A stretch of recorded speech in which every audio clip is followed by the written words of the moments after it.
The year was 1847, and in the quiet heart of Burke County, Georgia, a story began to take shape. It was not written in the grand ledgers of plantation wealth or in the speeches of statesmen. It was whispered in the fields, carried in hushed voices around kitchen fires, and passed from one trembling servant to another, as though speaking it too loudly would bring punishment upon them all. Travelers moving along the dusty road near the Thornhill Estate described the same feeling over and over again. A sudden stillness in the air, the unsettling sense of eyes upon them, and a silence so heavy that even the cicadas seemed reluctant to break it.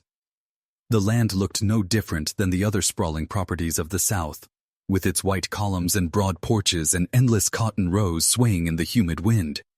Yet to those who lived nearby, it was not just another plantation. It was a place tainted, a place that carried a secret darker than the shadows beneath its magnolias. The name Thornhill meant wealth, power, and cruelty, though most would never dare say it aloud. The patriarch was known for his iron grip over his family and his land, a man who believed his word was law and who bent the people around him to his will like clay in a potter's hands. Yet it was not his rule over his slaves or his neighbors that earned whispers in the night. It was what happened within his own bloodline, in rooms no outsider was permitted to see. Rumors began when visitors noticed strange behavior among the family. Daughters who never met another suitor. Sons who grew up with a strange, bitter silence about them. And one young woman in particular, whose eyes carried a sorrow that words could never describe. She was seen rarely, usually only on the balcony in the fading light of evening, her pale face framed by the heavy drapes behind her. Those who caught a glimpse swore that she never ate. Looked outward, but always downward, as though her gaze was chained to the ground beneath her feet. The whispers grew darker with every passing season. Some said that she had been given no choice in her fate. Others claimed she carried the burden of a union that should never have been. The local church leaders spoke against sin and secrecy, but their sermons never named the Thornhills directly. It was as if even God's men feared drawing attention from the family that seemed untouchable. Children in the county were warned not to play near the plantation gates. They were told stories of the devil walking the fields at night, and of shadows moving in the windows long after the lamps had been extinguished. Parents never explained where these tales came from, but their faces grew pale whenever the topic was raised. And as the years stretched on, it became clear that the plantation carried more than cotton and wealth. It carried a curse. To this day, the land is marked by its silence. The ruins of the estate stand in fragments, swallowed by ivy and earth, yet locals will not step beyond the fence line. Some claim they still hear the soft weeping of a young woman carried on the wind. Others believe the ground itself remembers the blood that was spilled there and rejects anyone who tries to disturb it. What happened inside that house was not merely the story of a family.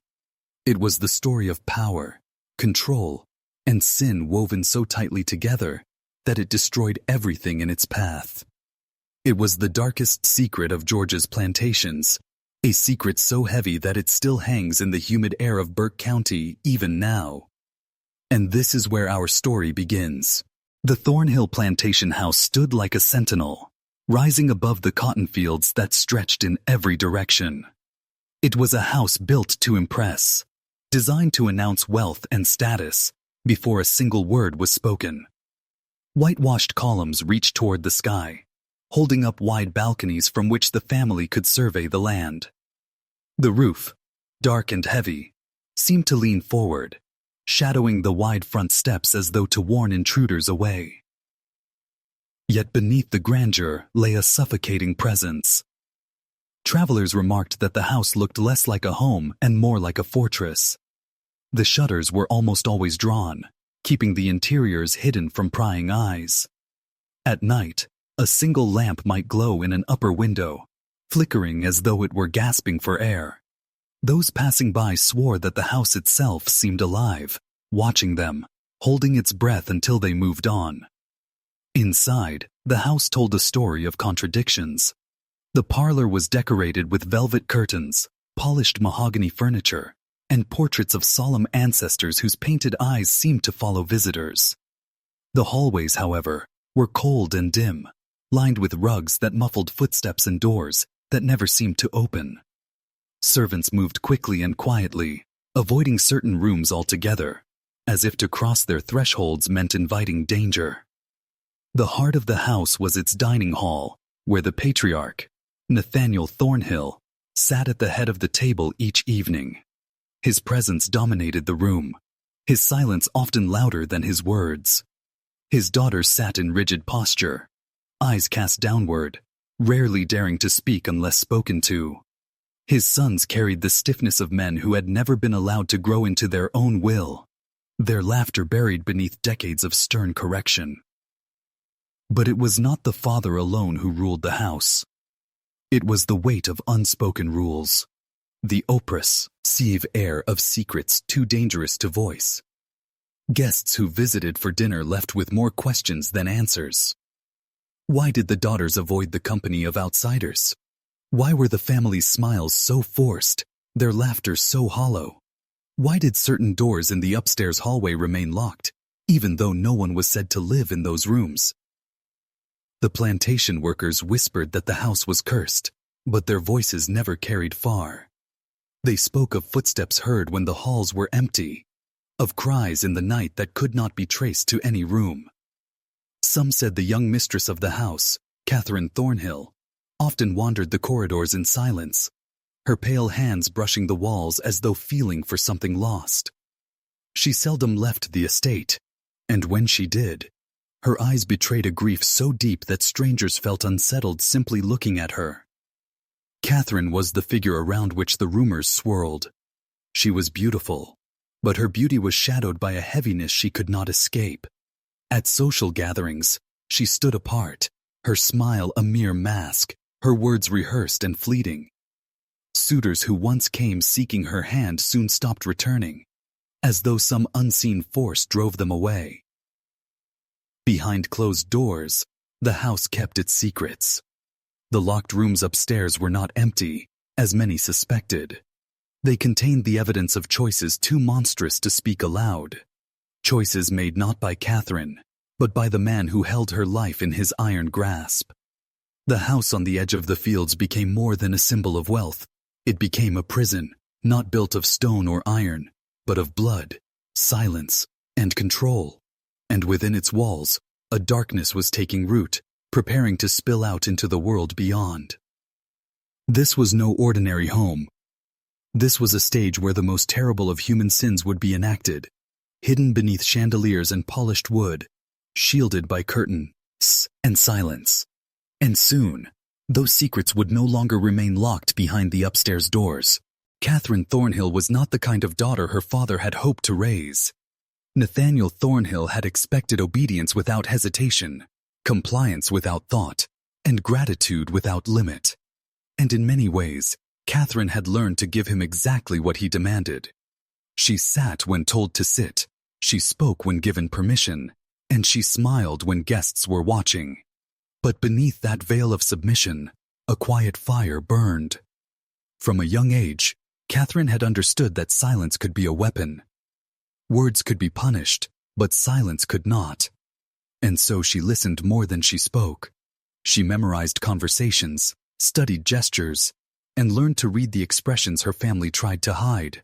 She was not free, but her mind wandered far beyond the walls of the house. While her sisters practiced the piano or embroidery, Catherine wandered the fields under the guise of taking air. She slipped away from her attendants, finding moments to stand alone under the oak trees, where the voices of the workers drifted through the wind. She listened to their songs, their whispered stories, their grief disguised as work chants. Unlike her father, Catherine did not hear noise in those voices. She heard truth. It was through listening that she began to see her father for what he was. Nathaniel Thornhill was not merely a strict man, nor simply a patriarch protecting family honor. He was a collector of control.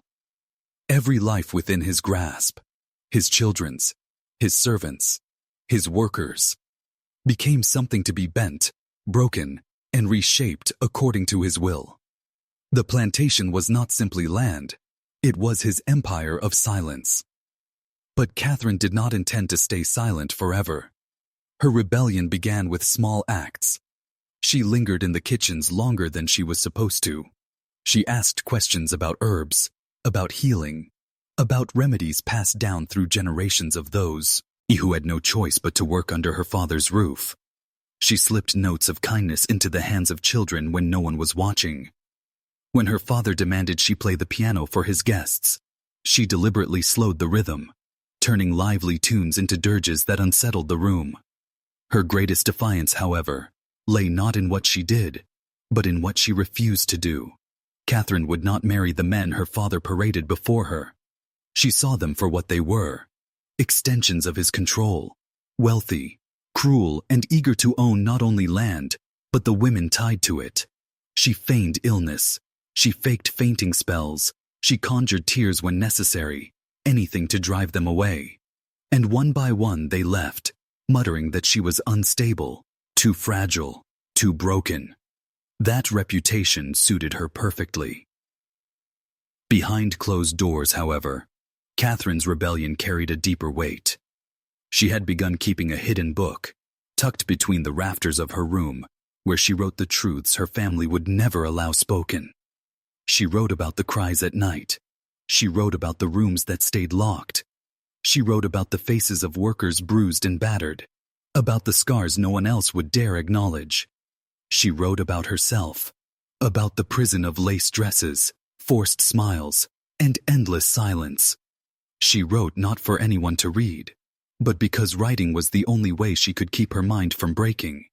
And yet, Catherine's silent rebellion did not go unnoticed. Her father was a man who sensed weakness like blood in the water. He began to watch her more closely, his gaze lingering longer, his questions sharper. He demanded to know where she went when she slipped outside. He ordered servants to follow her, though she often managed to lose them. The tension between them grew like a storm cloud, heavy and unavoidable. Catherine's silence was no longer simply obedience. It had become defiance. And Nathaniel Thornhill, a man who could not bear to lose control of even the smallest detail, was not about to let it continue. In the summer of 1847, that storm would break. And when it did, the Thornhill plantation would never be the same again. The Thornhill plantation was a place of routines. Work began before dawn. Meals were served at the same times each day, and silence was expected whenever Nathaniel Thornhill's heavy footsteps echoed through the hall. But Catherine had noticed something different about the household. Beneath those polished routines, there were cracks. Doors that should never have been locked stayed barred at night. Whispers slid through the walls when her father thought she was asleep.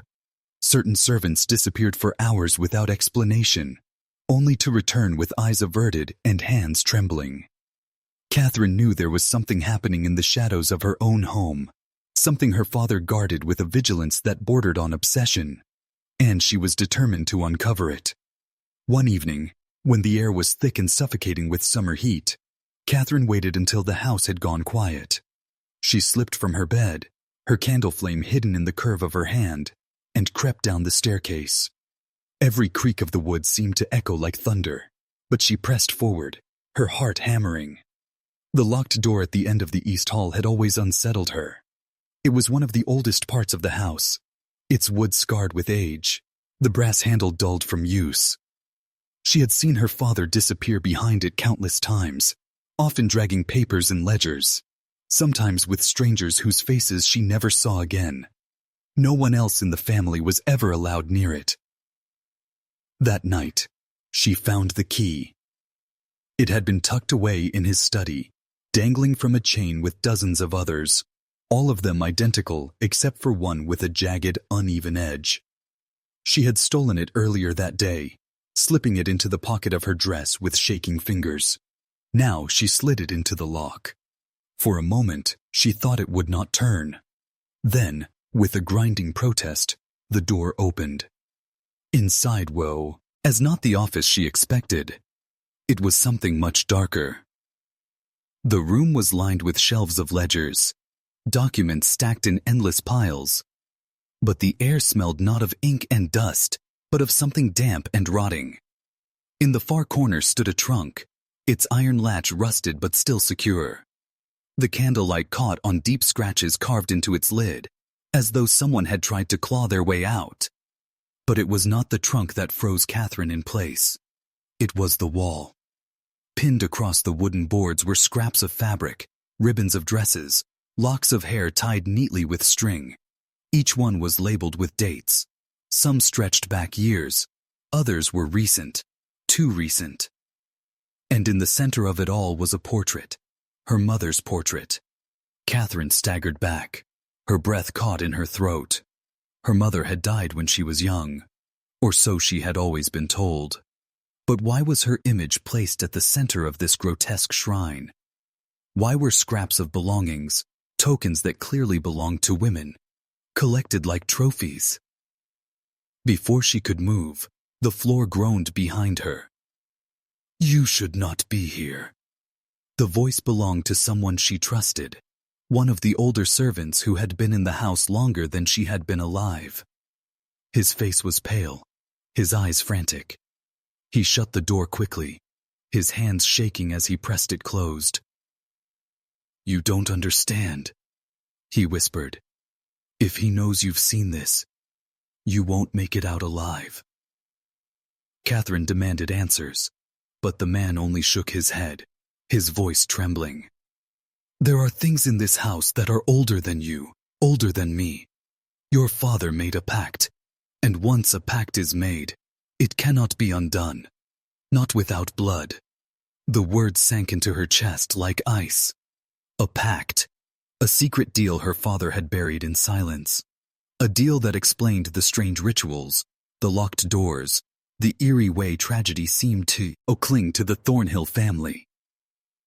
Before she could ask more, heavy footsteps echoed down the hallway. Her father was awake. The servant's hand closed around her arm. "Go.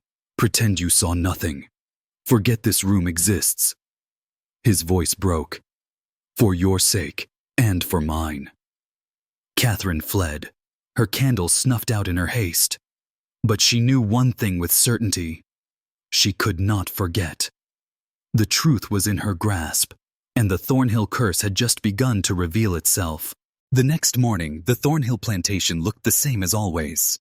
The sun rose over the endless fields, workers trudged into the rows, and Catherine's father sat at the breakfast table with his newspaper, as though nothing had happened. But Catherine could not stop shaking. Every sound, every glance carried new meaning now. Her father's silence was heavier. His eyes followed her too closely. And when she dared look at him over the rim of her teacup, she saw something she had never noticed before. Fear. Not fear of her, but fear that his secret might slip loose. The words of the servant echoed in her mind. A pact. A price that could only be paid in blood. Catherine's mother's portrait in that room had not been a memory. It had been a warning. And deep inside, Catherine began to understand. Her mother had not died of illness, as she'd been told. Her mother had been taken. That night, she dreamed of the trunk. She dreamed of scratching hands inside, begging to be let out. And when she awoke, drenched in sweat, the sound of nails dragging across wood still echoed in her ears. Days passed, each one stranger than the last. Servants avoided her eyes. Doors that had once been open now closed at her approach. Even the air in the house seemed to turn against her, heavy and suffocating. Finally, she cornered the servant who had saved her, an old man named Elijah, whose bent back and tired hands had made him invisible in the household for decades. But his eyes burned with a knowledge too heavy to keep. "Elijah," she whispered, "what pact? What is my father hiding?" He hesitated, wringing his hands. "Miss Catherine, I shouldn't. I can't. It would kill us both." But Catherine pressed him, her desperation stronger than his fear. At last he leaned in, his voice low and hoarse. "Your father made a trade. Years ago, when the land was dying and the debts were crushing, he sought out a power no man should touch. He promised what no man should promise, and he gave what no man should give." Catherine's stomach twisted. What did he give? Elijah's eyes brimmed with tears. His bloodline. The words hung in the air like a death sentence. Catherine stumbled back, shaking her head. No, that's not possible. But Elijah grabbed her wrist, his grip surprisingly strong for an old man. You've felt it, haven't you? The weight in the walls, the way silence smothers this house. You are part of that bargain. Your mother paid the first price, and if your father does not pay again, it will be you. The floorboards creaked above them. Elijah released her instantly, his face pale. Catherine looked up, heart pounding, certain her father had overheard. But the footsteps faded. Still, Catherine knew there was no safety left. The pact demanded blood, and her family had been feeding it for years. Her mother's life had been its first toll, and now, the Thornhill curse was circling back to claim its next victim. Catherine had always known the Thornhill estate was oppressive, but now it seemed alive. The walls carried whispers, too soft to be words yet heavy with intent. Windows rattled though the air was still.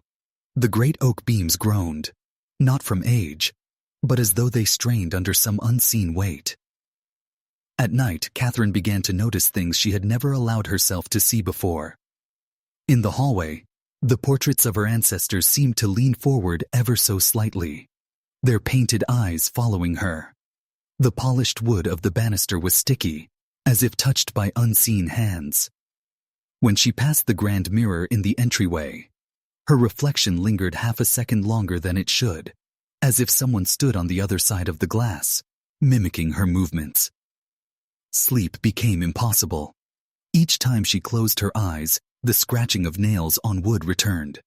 Sometimes it came from beneath the floorboards, sometimes from inside the walls, and one night, from under her bed. Driven half mad, Catherine lit a candle and wandered the corridors. The flame bent and sputtered as though the house itself exhaled against it. The silence was so thick that her own breathing seemed intrusive. And then, she heard it, faint but distinct. A woman's voice, whispering her name. Catherine. Her hand trembled, the candle nearly dropping from her fingers. The voice was not her imagination. It carried the ache of someone trapped, someone desperate. She followed it down the corridor, past the locked doors her father had forbidden her to open, until she reached the northern wing of the house. The voice grew clearer. Catherine. Don't let him take you. She froze. That voice. It was her mother's. Heart hammering, Catherine pressed her hand to the cold wood of the locked door. Mother, she whispered. The silence that followed was worse than the voice itself.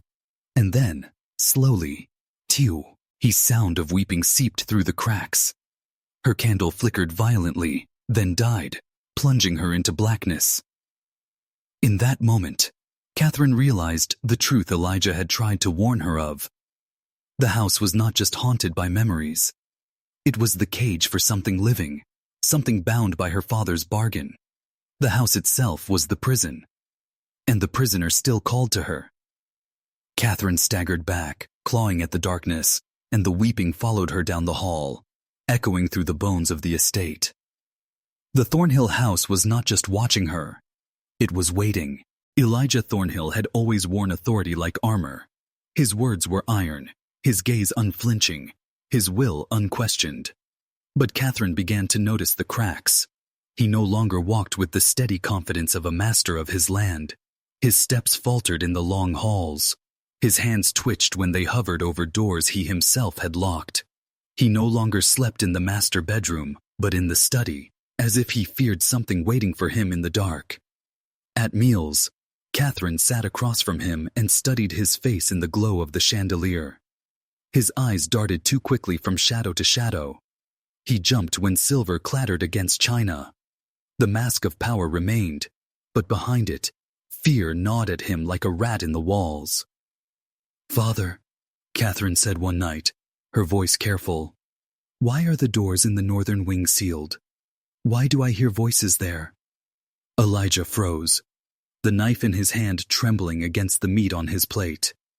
He forced a laugh, low and bitter. Voices? Your imagination wanders too freely, child. That wing is closed because it has no use. Empty rooms, empty memories, nothing more. But Catherine saw the truth flicker in his eyes. He was lying. She pressed further. Then why does Mother's voice call from behind those doors? The knife slipped, slicing his finger.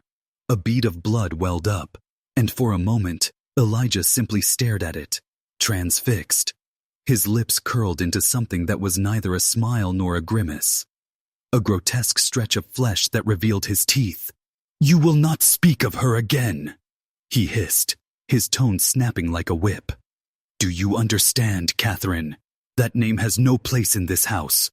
She is gone. She has always been gone. But Catherine did not believe him. That night, she crept once more toward the northern wing. The silence there was suffocating, like the house itself was holding its breath. She pressed her bar against the sealed door and heard the sound again. Weeping. Softer this time, but undeniable.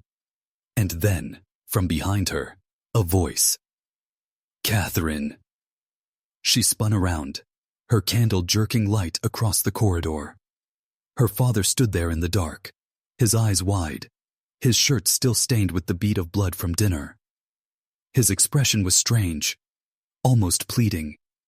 She's not calling you, he said, his voice trembling. She's warning you. The curse is mine. It was always mine, and you must never try to lift it. Do you understand? Never. But Catherine's heart pounded with defiance. The mask her father wore was slipping, and beneath it, she saw something more monstrous than fear, guilt. And she knew then, whatever had been buried in Thornhill soil, whatever had been silenced behind those doors, her father had put it there. The mask was breaking, and soon, the truth would come pouring out. The storm broke over Thornhill Estate that night, thunder rolling across the sky like the voice of something ancient and furious. Rain lashed against the windows, rattling the panes, seeping through cracks in the walls. Catherine could not sleep. Her father's words haunted her. The curse is mine. It was always mine. She waited until the halls fell quiet, until the fire in the study dimmed to embers. Then she slipped from her bed, barefoot on the cold wood, carrying only a candle. The northern wing loomed before her, its sealed doors glistening faintly with moisture from the storm. She pressed her hand to the iron lock, cold and rusted, and felt it tremble under her touch. And then, the sound, not weeping this time, a whisper, low and serpentine, threading through the cracks. Catherine. Her heart lurched. The voice was female, soft, but soaked with grief. She turned, and nearly dropped the candle. Her father was there again, his face pale, drawn, as if he had aged a decade in a single night. You should not be here, Elijah rasped. His hand shot out, gripping her wrist with desperate force. You do not understand what these doors hold, what I promised to keep shut. Her defiance rose, sharper than fear. Then tell me why my mother's voice is still here. Tell me what curse you've brought into this house. His lips trembled. For a long moment, he looked as if he would strike her, silence her with rage. But instead, he slumped against the wall, his breath ragged. I was a young man when I made the bargain, he began, his voice hollow. The plantation was failing. The land was dry, the slaves sick, and our wealth slipping away. I prayed, Catherine. I prayed for salvation, and something answered. Something that lives beneath this soil. It offered me prosperity, rich harvests, endless labor, power that would make Thornhill untouchable. Lightning flared, outside, casting his gaunt face in stark relief. But power has a price, Elijah continued. And it demanded blood, not mine, not the slaves, family blood. Every generation must give one, a child, Catherine, born in this house, raised under its roof, and then given back to the soil. That is the price that bought our wealth. That is the curse you hear behind those doors. Catherine's knees weakened. The candle shook in her hand, wax spilling across her skin. You gave... Her voice faltered. You gave her? Elijah's eyes glistened with tears he had long refused to shed. Your mother was chosen. She bore the child, and when the time came, we buried her alive with it. That is the weeping you hear. She never left this house. None of them do. The storm howled through the shutters as if echoing his confession. Catherine recoiled, horror clawing at her throat. And you expect me to live with this? To be silent? To carry the curse like you? He grasped her shoulders, his nails digging into her skin. You must, Catherine. If you break the bargain, Thornhill falls. Everything we have will rot. The land, the family name, the legacy, gone. You will not only doom yourself, but everyone bound to this place. That is the truth. But Catherine, trembling in the candlelight, felt something else stir within her. Not fear, not obedience, but rage. For the first time, she saw her father not as a master, not as a victim of fate, but as the architect of their ruin. And she swore silently that she would not let the soil of Thornhill claim her, or anyone else she loved. The bargain had been made. But bargains can be broken. The morning after her father's confession, Thornhill Plantation seemed different to Catherine. The air was heavier, the silence thicker, as though the very walls knew she now carried the secret. She could not eat. She could not sit. Every corner of the house whispered with shadows, and every glance from the servants carried a weight she had never noticed before. But one question thundered louder than all the others. Who is next? Her father had said the curse demanded one child each generation. That meant someone still living was already marked, chosen by the soil and the bargain Elijah had struck decades before. Catherine could not rest until she knew the truth. That evening, she crept again toward the northern wing. This time she brought no candle, only her own courage. She pressed her ear to the locked doors, and once more, the whispers reached her. But this time, they were not her mother's voice alone. A child's laughter, thin, brittle, broken. Her blood ran cold. She stumbled back, her pulse roaring in her ears. The curse had not only claimed the dead, it was already reaching for the living. Behind her, the floorboard creaked. She turned, and there stood Mary, one of the older servants, her face lined with decades of silent suffering. You heard them, didn't you? Mary's voice trembled, but her eyes were steady. You heard the little one. Catherine clutched the banister to steady herself. Tell me the truth, Mary. Who is it? Who has been marked? The woman hesitated, wringing her hands, her gaze darting toward the shadows of the hallway. Then she leaned closer, her whisper sharp and urgent. It is your brother, Samuel. The name struck Catherine like a blade to the chest. Samuel, barely 12, with his shy smile and restless curiosity.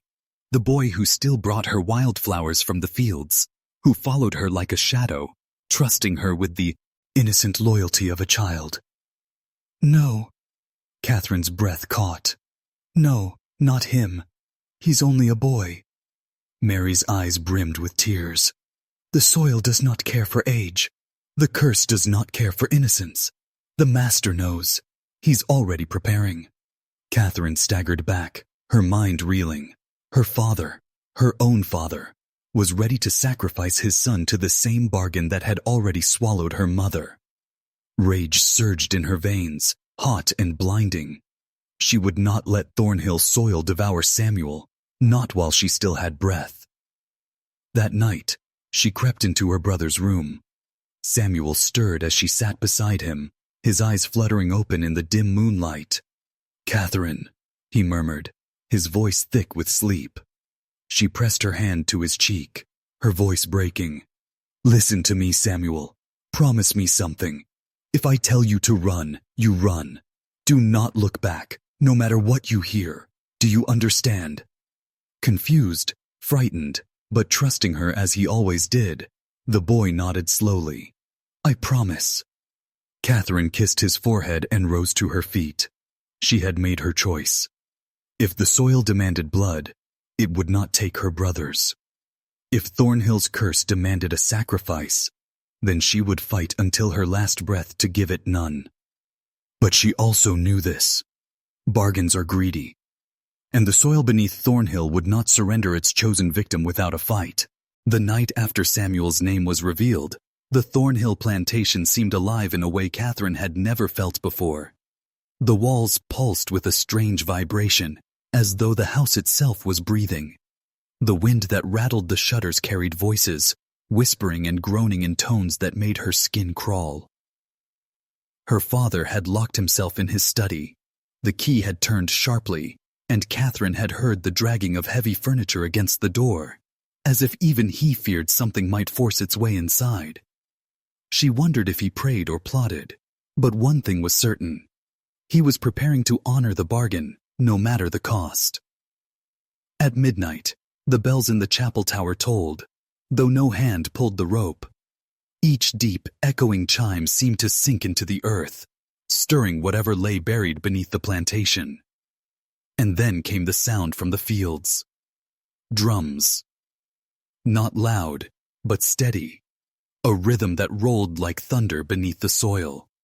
Catherine pressed her palms to her ears, yet the beat burrowed into her skull, matching her heartbeat until she could hardly tell where one ended and the other began. She ran to Samuel's room. He sat upright in bed, eyes wide, his small hands clutching the blanket to his chest. "Catherine," he whispered. "They're calling my name." Her stomach turned to ice. She grasped his shoulders. "Do not listen. Do you hear me? Do not answer." But the voices grew louder, slipping through the cracks in the walls, the windows, the floorboards. They rose and fell with the rhythm of the drums, chanting, pleading, commanding. "Samuel! Samuel!" The candles in the hallway snuffed out one by one. A cold draft swept through the house, carrying the stench of earth and rot. Catherine grabbed Samuel's hand, pulling him from the bed. They stumbled down the stairs, the wood groaning beneath their feet. As they reached the parlor, the front door slammed open with a force that rattled the windows.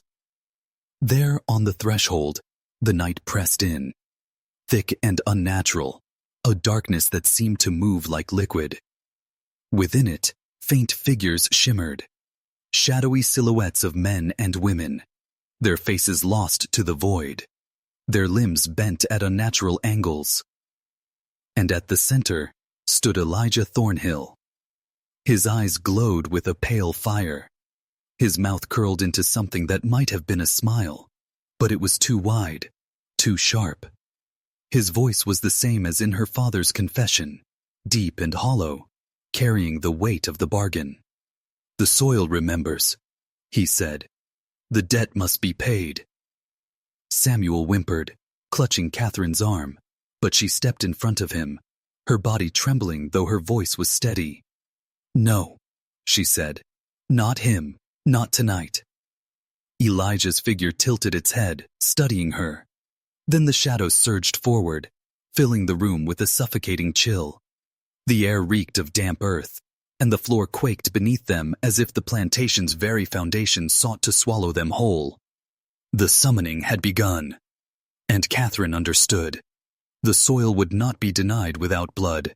The walls of Thornhill shook as though the plantation itself had come alive, groaning and cracking with each beat of the unseen drums. Catherine clutched Samuel tighter, her nails digging into his sleeve, while the figures of shadow pressed closer through the open doorway. The voice of Elijah Thornhill still lingered, echoing without breath, without pause. The soil remembers. The debt must be paid. Catherine's father burst from his study at last, his face pale, his coat clutched tightly around him. He carried in his trembling hands a book, the same book he had sworn she must never touch. Its leather binding was cracked and flaking, its pages stained with something dark. "Move aside, Catherine," he cried. "This is beyond you. It has always been beyond you." But Catherine did not move. Instead, she stepped in front of Samuel again, her body like a shield. "You made this curse," she spat, her voice trembling but sharp. "And now you would throw him into its jaws to save yourself?" Her father's mouth twitched, torn between fury and fear. He raised the book, opening it with shaking hands. Words spilled out of him in a guttural tongue that made the shadows writhe in delight. The figures swelled, their outlines sharpening, their limbs elongating. Samuel clung to Catherine's arm. "He's giving me to them," he whispered, his eyes wide with terror. Something inside her broke. All her life, she had been told to stay silent, to obey, to keep her head bowed like the enslaved souls who had built the Thornhill fortune. But tonight, silence would mean Samuel's death, and the victory of the curse. Catherine tore a candle holder from the mantelpiece and hurled it at the book. It struck her father's hands, knocking the volume into the fire that roared in the hearth. Flames licked at its pages instantly, curling them black. Her father screamed, lunging forward, but Catherine Shoei ved him back with a force she did not know she possessed. The shadows wailed. The plantation quaked so violently that dust rained from the ceiling. Outside, the ground split open in jagged cracks, the earth itself straining against the rebellion. Elijah's figure stepped deeper into the parlor. His glowing eyes locked onto Catherine. His voice cut through the chaos like a blade. "You would defy me?" Catherine straightened, pulling Samuel closer against her side. Her fear was still there, coiled in her chest, rattling in her bones, but it no longer ruled her. "Yes," she said. "I will not let you take him." The shadows recoiled, shrieking. The drums faltered for the first time, their rhythm breaking. The air shifted. For the first time in a century, Elijah Thornhill hesitated. And Catherine realized the curse had never faced resistance. It had only ever been fed. The rebellion had begun. The flames devoured the old book, its pages curling into ash. The last words of Elijah's covenant with the dark forces rising into smoke. The room filled with the bitter stench of burning leather and ink, and the shadows twisted in agony. Their cries rattled the window panes, as though the night itself was trying to claw its way inside. Her father dropped to his knees before the fire, reaching for the book with blistered hands, but it was too late. The words were gone. His lips quivered as he muttered fragments of the incantation, but without the binding text, they were powerless. His voice cracked into silence. Catherine held Samuel close, but her eyes stayed locked on Elijah's phantom form. He loomed taller now, his outline seared into the air like a scar, but he no longer seemed invincible. For the first time, there was something brittle in his gaze, something like fury, but also fear. "You foolish child," Elijah hissed, his voice rippling through the walls. "Do you know what you've done? You've broken the chain. The debt must be paid another way." The earth rumbled beneath their feet, a low groan as if the plantation itself were dying. The portraits along the walls shook and tumbled, glass shattering on the floor. Outside, the ancient oaks bent against a wind that had no source. Her father turned on Catherine, his face twisted with rage. "Do you understand?" he bellowed. "That book was all that kept us safe. Without it, the bargain collapses, and the curse will claim us all." Catherine felt Samuel trembling against her, but she lifted her chin. "It was never safety," she said coldly. "It was sacrifice, and you were ready to throw him to it, just as you threw every soul before him." The shadows writhed, surging toward the boy as if in agreement. Catherine's grip tightened. Her pulse thundered in her ears. She would not let them take him. Not Samuel. Then Elijah spoke again, his tone like molten iron. If the blood of one is denied, then the blood of many will answer. The earth will feast until the dead is restored. The ground split with a thunderous crack, the floorboards yawning open beneath them. Catherine screamed as she pulled Samuel back from the edge, the dark void beneath them pulsing like the open mouth of a beast. Her father staggered toward the fissure, tears streaming down his face. "No, no, it cannot be undone," he cried. He clawed at the empty air as though begging Elijah himself. But Elijah only smiled, his glowing eyes fixed on Catherine. "You think you've saved him, but you've doomed them all."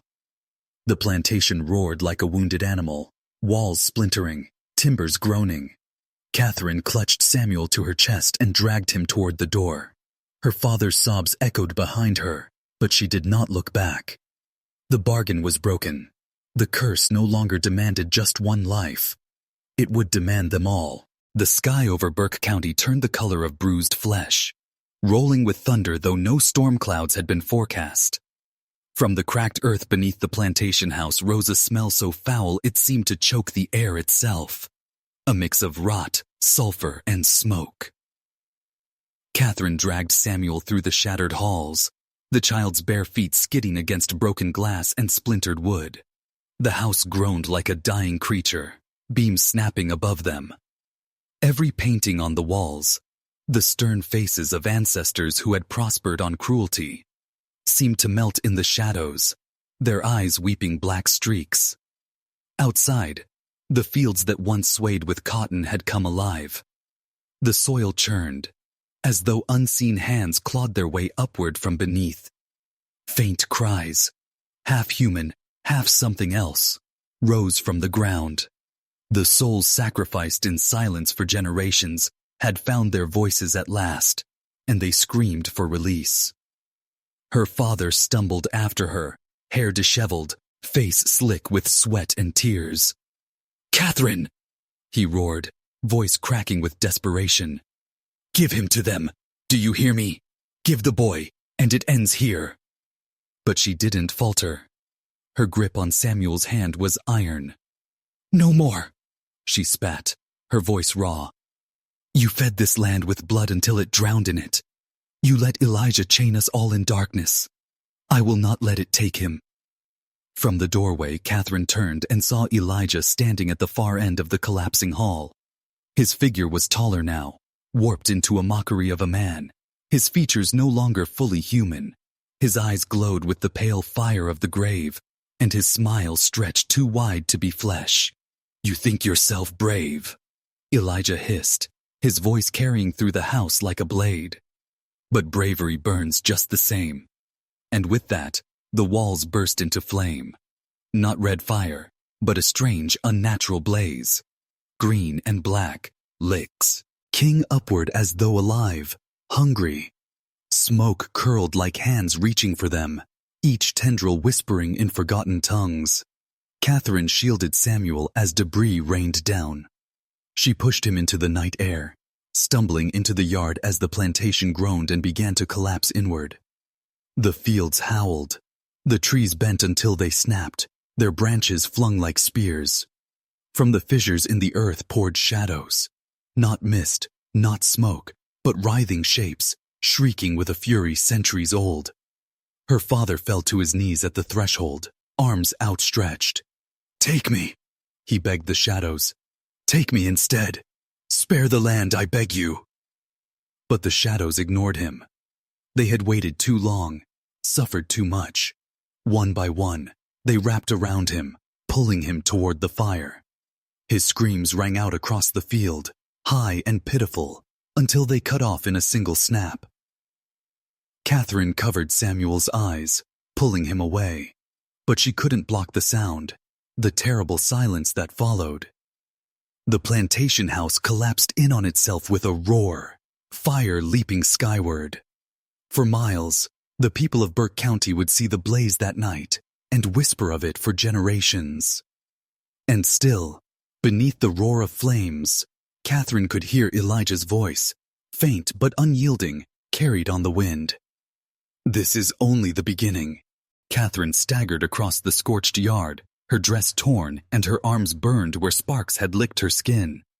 Samuel clung to her side, too stunned to cry, his small body trembling with every step.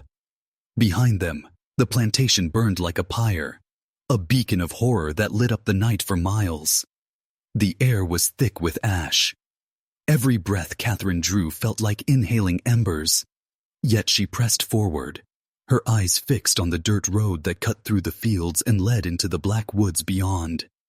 Escape, distance, anything to put the inferno behind them. But Burke County was not letting her go so easily. As she reached the edge of the field, the ground quaked, fissures split open, and the earth beneath her feet pulsed like the flesh of a living thing. Out from the cracks poured the shadows again, slithering, shrieking, half-formed bodies made of smoke and anguish. They clawed upward, their hands grasping at the air, their faces twisted into eternal screams. Samuel cried out, pointing with a trembling hand, "Mama, they're following us." Catherine tightened her hold on him. "Don't look back. Don't you dare look back." In the trees, something moved. Not just the rustle of branches, but figures, pale outlines drifting between the trunks. They whispered in low, guttural voices, calling her name, calling the boy's name, stretching the syllables like knives. Every step forward felt heavier, as if unseen hands were gripping her ankles. The air grew colder, and the deeper she went into the woods, the more the sounds of the burning plantation faded, replaced by the rhythm of drums. Slow, steady, inhuman. She stumbled into a clearing, the moonlight spilling across the ground. For a moment, it was silent. She dared to believe they had shaken free. But then she saw it. At the far end of the clearing stood Elijah, not flesh now, but a figure sculpted of shadow and fire, his form flickering like smoke caught in a storm. His eyes glowed brighter than the moon, and his grin widened in triumph. "You run," he rasped. "But where do you think you'll go? The land is mine. The blood is mine. He is mine." Samuel whimpered and pressed his face into Catherine's dress. She could feel the beat of his small heart hammering against her ribs. "No," Catherine spat, her voice breaking with fury.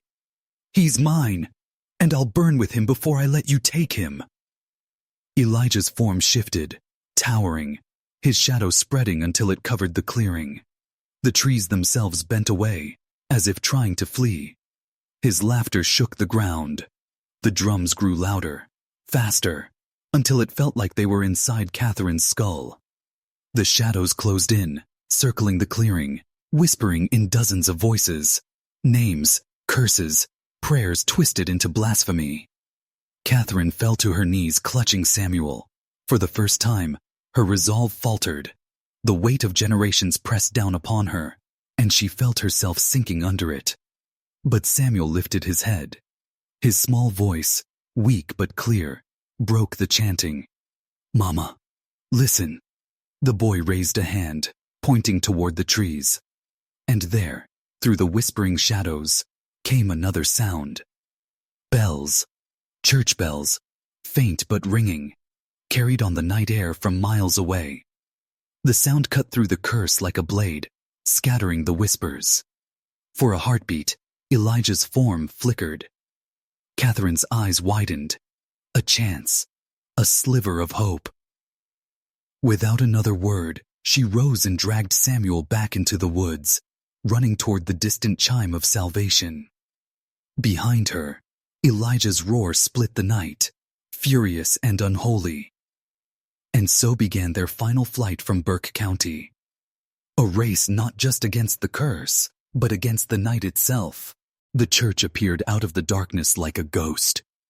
Its wooden frame leaned at odd angles, half devoured by ivy and rot, the steeple broken and pointing crookedly toward the sky. Yet from within the bells rang, clear, sharp, defiant. Each toll seemed to push the shadows back, scattering them like smoke in the wind. Catherine staggered to the door, her body trembling from exhaustion. Samuel clung to her hand, his small legs stumbling, but his eyes locked on the steeple as if the sound itself was pulling him forward. The heavy door groaned open under her weight. Inside, the air was thick with dust and the smell of mildew. Broken pews lay scattered like bones, their wood warped by years of abandonment. And yet, somehow, the altar still stood, draped in a tattered white cloth, illuminated by the faint glow of moonlight streaming through shattered windows. The bells tolled again, louder this time. Catherine glanced up and froze. There was no rope, no mechanism. The bell tower stood silent, untouched, yet the sound continued to ring. Each toll reverberated inside her chest, as if it was striking something deeper than flesh, deeper than bone. Samuel whispered, "Mama, it's them. The ones who are hurt. They don't want him to win." Catherine's breath caught. For the first time, she realized the bells were not calling to her. They were warning her. She pulled Samuel down the aisle, past the splintered pews. Her footsteps echoed unnaturally, as though others walked beside her, unseen but present. At the altar, she stopped. Carved into the wood were words, barely legible under centuries of wear. "Those who spill innocent blood shall never rest until the curse is broken." Her hand trembled as she traced the letters. The bells tolled once more, and the altar shuddered. The cloth slid away, revealing a heavy iron cross embedded in the wood. It glowed faintly, a metal burning with a cold blue light. Samuel reached for it instinctively. Catherine caught his hand. "No, it could burn you." But the boy only looked at her, his eyes steady. "Mama, it's for me. It was always for me." Before she could protest, he wrapped his fingers around the iron. Instead of burning him, the glow intensified, flooding the church with light. The shadows outside shrieked, clawing at the windows, unable to enter. And then, silence. The bells stopped. The light faded. Samuel held the cross tightly in his small hands, and when he looked up at his mother, there was something new in his gaze. Something old. Something that was both his and not his. Catherine knelt, cupping his face. "What did you do?"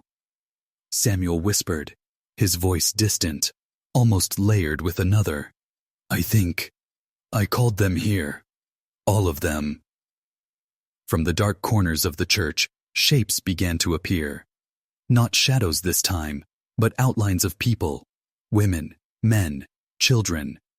Faces Catherine had never seen, yet somehow recognized.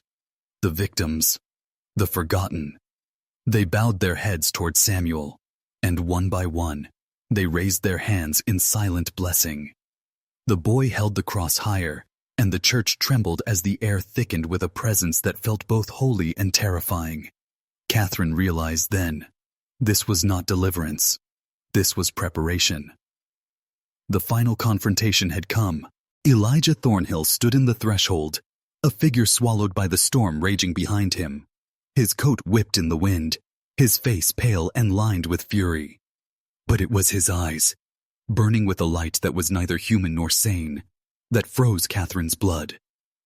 "Give him to me," Elijah's voice thundered, echoing unnaturally through the ruined church. "The boy is mine. His blood is mine." Catherine tightened her arms around Samuel, shielding him. The boy clutched the glowing cross tighter, its faint light defying the dark aura that poured off Elijah like smoke. "You'll never touch him," Catherine said, her voice trembling but defiant. "Not while I live," Elijah sneered. "And how long do you think that will be? You've run, you've hidden, you've prayed to ghosts. But the blood that binds this child to me cannot be undone. He carries my legacy whether you want it or not." The spectral figures in the church stirred at his words. Their outlines flickered like candle flames, agitated, restless. Catherine realized they were reacting to him, to the man who had wronged them, the monster who had sown generations of torment.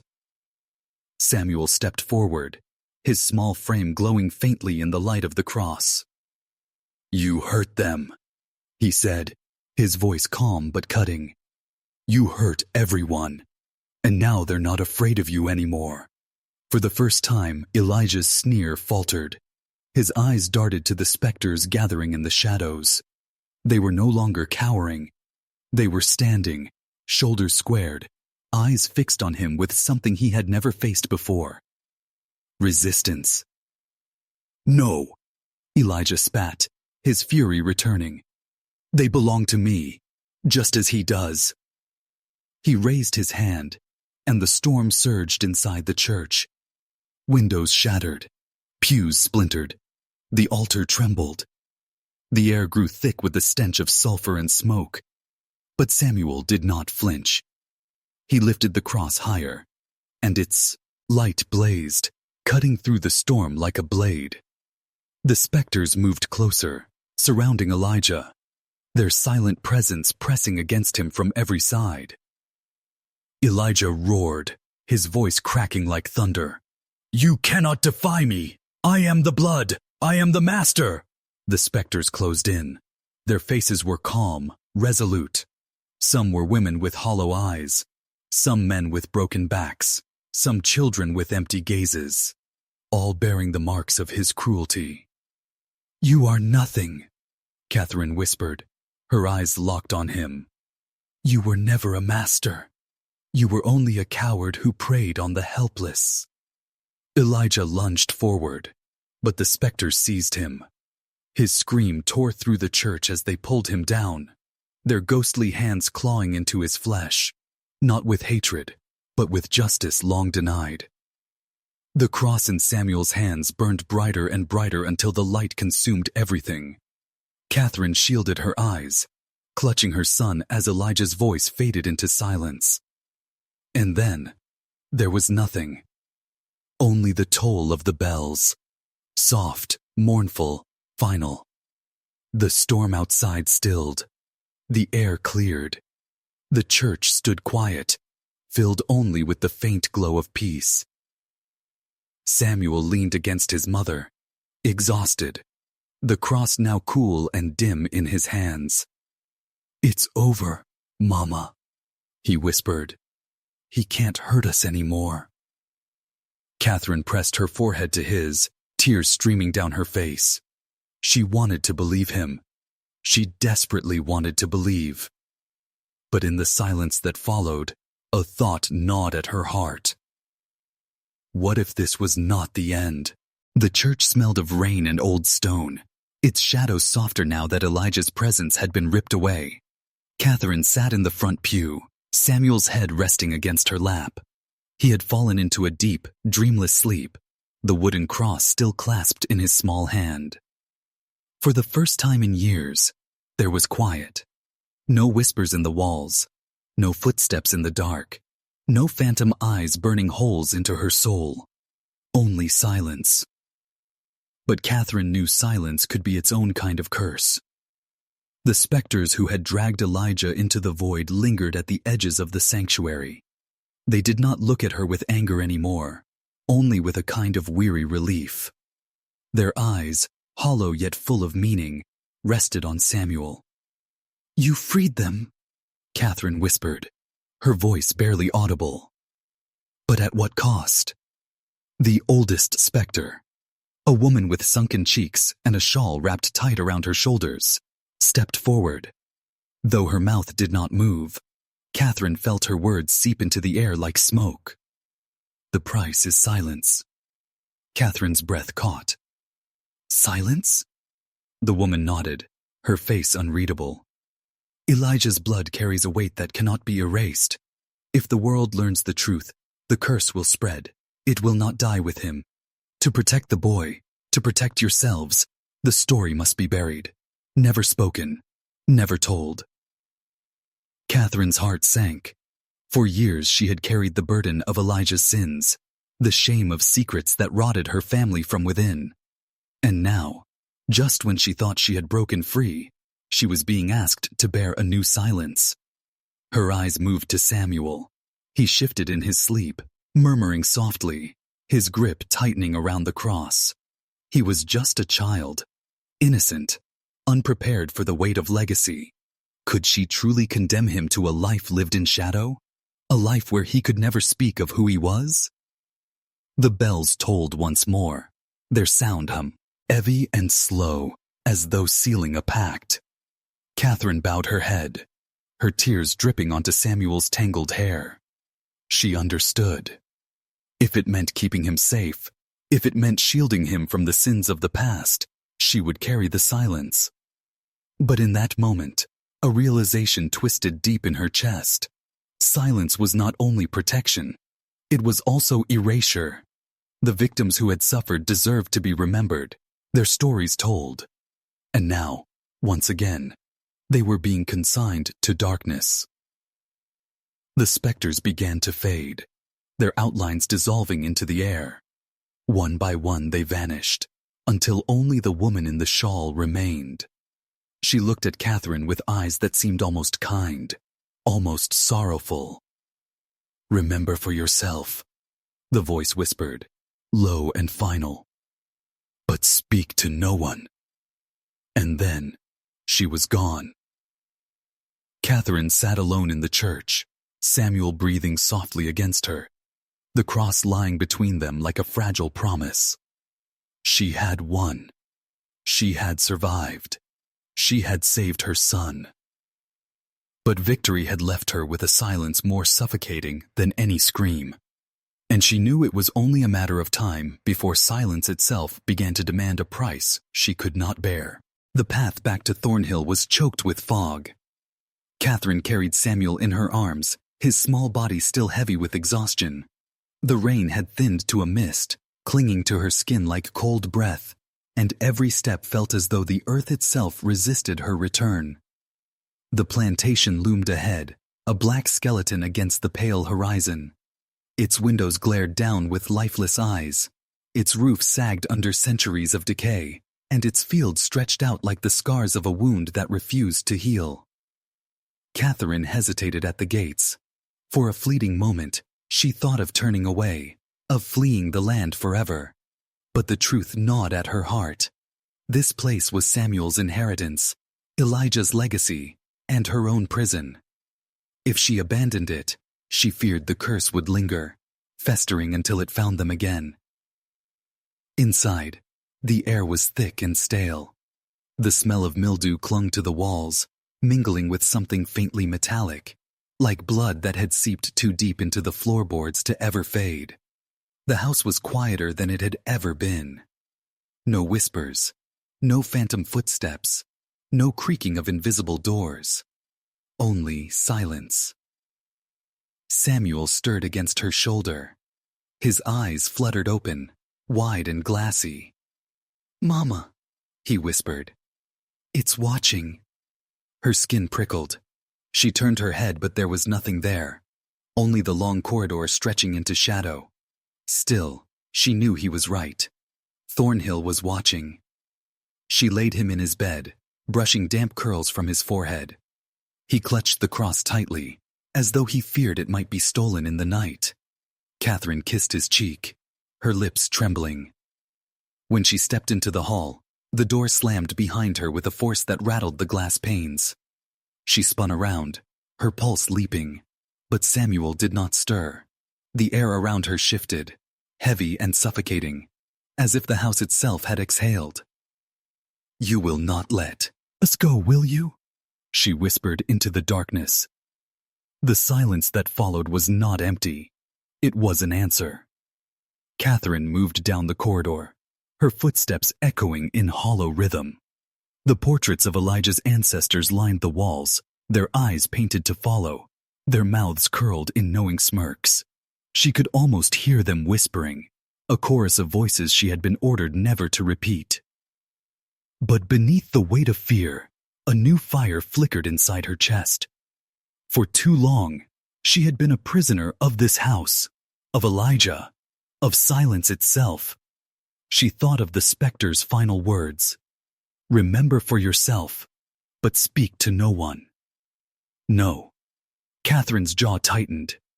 She would remember, but she would not keep silent forever. If the house wanted her voice buried, then it feared the truth. And if it feared the truth, then perhaps the truth was her only weapon left. She placed her hand on the banister and whispered into the void, her words steady, deliberate, and defiant. This story will not die here. The floor beneath her groaned. The walls shuddered, and a low, guttural moan seeped from the beams of the house, as though Thornhill itself had heard her vow and taken it as a threat. Catherine straightened her back and turned toward the parlor. She was not running anymore. Thornhill would not consume her. She would consume it. Catherine descended the staircase, each step creaking beneath her weight like a warning. The house was no longer still. It breathed, shifting, its timbers groaning with the strain of something ancient waking. In the parlor, the curtains swayed though the windows were shut. The chandelier trembled, crystals clinking in delicate yet menacing rhythm. Catherine stood in the center of the room, her chin lifted, daring the silence to speak. "You cannot frighten me," she said aloud, her voice firm though her hands shook at her sides. The fire in the hearth crackled to life, though no match had touched it. The flames surged tall, then bent backward unnaturally, clawing toward her as if alive. Shadows danced wildly across the walls, elongating into grotesque forms that writhed and twisted. A mirror above the mantel shimmered, the glass rippling like disturbed water. For a moment, Catherine saw her reflection. But it was not hers alone. Behind her stood Elijah, his eyes hollow, his face warped with rage. His hand reached forward, pressing against the inside of the glass, as though he were trapped within. "You swore silence." His voice rasped from the mirror, distorted and deep. "You swore, Catherine." Her throat tightened, but she did not step back. "I swore because I had no choice. But you are gone, Elijah, and I am still here." The mirror cracked. A jagged fissure split across her reflection's face, bleeding spiderweb lines outward until the entire surface fractured. Shards rained down to the floor, scattering across the rug like shattered teeth. The chandelier gave a violent shudder, then broke free from its chain. It plunged toward her, crashing into the floor at her feet. The blast of heat and dust threw her backward against the sofa. Catherine coughed, pushing herself up on trembling arms. Her hair clung to her damp forehead, her lungs burned. But her eyes remain, dead steady. The house had struck, and missed. "You'll have to do better than that," she spat into the air. The walls quivered.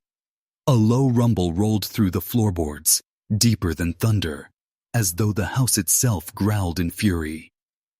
Then came the sound, faint at first, then multiplying.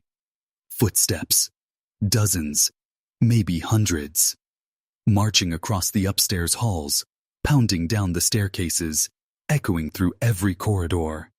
Catherine whipped her head toward the doorways, but no one appeared. The sound surrounded her, enclosing her like a noose. The footsteps grew louder, faster, until they crashed in unison with her heartbeat. She staggered back, clutching the cross she had snatched from Samuel's nightstand. Her lips pressed to it, her eyes shut tight. "You will not have him," she whispered. "You will not have me." The house howled. Every door in the parlor slammed shut at once, rattling the windows and shattering another mirror in the corner. The fire roared higher, the smoke filling her lungs. But Catherine did not retreat. She planted her feet, clutching the cross high, and shouted through the storm of noise and flame. "You will not silence me. Not now. Not ever." For the first time, the noise stopped. The footsteps ceased. The walls stilled. Even the fire froze, its flame stiff and unmoving like painted light. The house had heard her, and it was waiting. Samuel dreamed. But the dream was no ordinary vision. He was standing in a field of tall grass, the sky painted with heavy gray clouds. The air was so still that every breath felt borrowed, every sound too sharp. At first, he thought he was alone. Then, from the horizon, he saw them, figures rising out of the grass, one by one, silent, faceless, yet somehow familiar. Their heads turned toward him in unison, and though they had no mouths, Samuel could feel them whispering his name. Samuel, Samuel. He tried to run, but the grass thickened, wrapping around his legs like ropes. His chest heaved, and panic clawed at him. But when he looked down, it wasn't grass that held him. It was hands, countless pale hands, reaching from beneath the soil, gripping, pulling. "Help me!" he cried, his voice breaking through the stillness. The figures moved closer, their outlines growing clearer. They were children, thin, ghostly, their eyes wide with sorrow. Each one bore the same face, a face Samuel knew too well. His own. "You are us," they whispered together, a chorus of voices echoing in his skull. "You are the debt unpaid. You are the silence made flesh." Samuel thrashed, desperate to break free, but their grip only tightened. He could feel the cold of the earth seeping into his bones. His lungs burned as though the soil was pressing down on his chest. Then, cutting through the nightmare, came another sound. A voice. His mother's voice. "You will not silence me. Not now. Not ever." The words cracked like thunder, splitting the dream apart. The faceless children staggered back, their whispers scattering into the wind. The soil loosened, and Samuel ripped free, stumbling forward into the clearing. Ahead of him stood his mother, Catherine, her face illuminated by an unseen light. She looked fierce, unbroken, her hand clutching the silver cross that seemed to glow with fire. "Mother?" Samuel whispered. She reached for him, her eyes locked on his. "Wake, Samuel. Wake and remember who you are." The dream shattered. Samuel's eyes flew open. He lay in his bed, drenched in sweat, his body trembling. But something was different. The shadows that had clung to his room were gone. The whispering had stopped. For the first time in years, he could breathe without the weight of silence pressing down on his chest. He sat up slowly, pressing a hand to his heart. It pounded, alive and strong. And then he heard it, faint but real. His mother's voice, echoing through the halls of the house, defiant against the storm. Samuel smiled through his tears. The curse had awakened him, yes, but so had her defiance. For the first time, he wasn't afraid. When morning came, the house stood silent, but no longer suffocating. The air that once pressed against the walls like an invisible hand now felt thin, light, as though some great weight had been lifted. Samuel walked the halls slowly, his bare feet brushing against old wooden floors that had carried generations of secrets. He paused at the parlor door, the very place where the vow of silence had been sealed all those years ago. He placed his hand on the wood and, for the first time in his life, spoke aloud. "It ends with me." The sound of his own voice startled him. It was fragile, trembling, yet powerful. The house creaked in response, the echoes carrying like a sigh of release. By noon, Samuel was gone from Dreadmore. The townsfolk who had always whispered about the cursed family said they saw him walking toward the horizon, his figure growing smaller and smaller until it disappeared into the light of day. The house was abandoned, its shutters rotted, its windows broken, and in time, the earth began to reclaim it. Weeds curled up through the stone foundation, rain carved cracks through its roof. To outsiders, it was nothing more than another ruin of the South. But those who lived nearby still swore they could hear it. On certain nights, when the wind was just right, they claimed faint whispers drifted from the broken windows. Voices layered upon voices, fragments of a vow that could never be completely erased. No one ever went inside. And so the Dreadmore curse did not end.